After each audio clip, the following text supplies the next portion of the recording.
UK. I'm here to give God all the glory. I want to thank God for saving my daughter's life.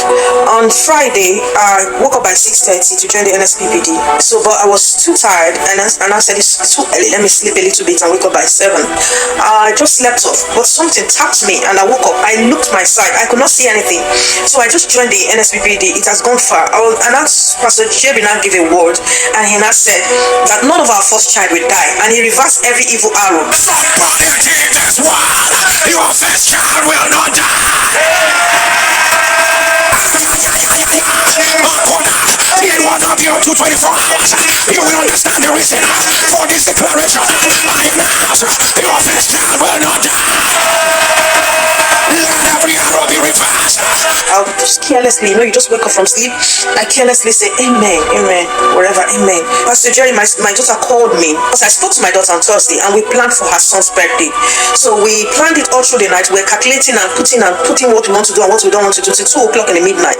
So I prayed for her, and I left on the phone, and she called me. Said, Mom, something bad happened. I said, what happened?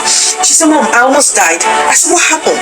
She said, she was with her son in the house, but she was not breathing. She found out that she was short of breath.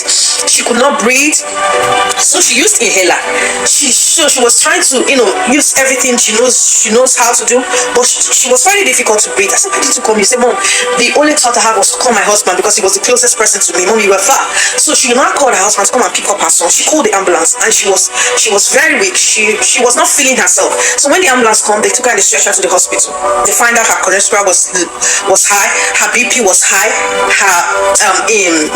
she had asthma, it was high, and potassium was low, very low.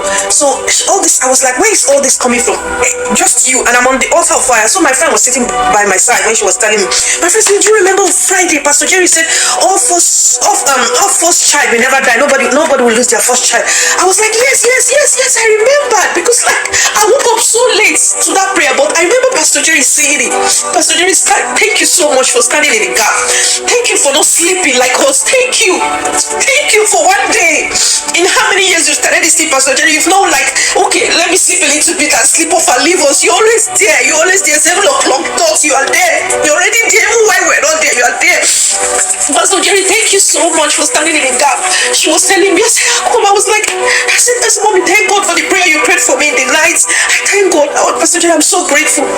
Pastor Jerry, this girl told me that she doesn't want to get married. Mom, I just want to be single. I want to have a cat and a dog. I don't want to get married. I took her name. I put it in the altar of fire. I never had to come up with that. Told me, Mommy, somebody wants to marry me. I told the dad. The dad said, no, she's still young. She's just 20. She can't get married. I said, leave this girl. You don't know the prayer I've been praying. This girl told me she wants to marry dog. She wants to have dog as her child. No. Pastor Jerry, thank you so much for standing in the gap. So many blessings I've had through this NSPPD.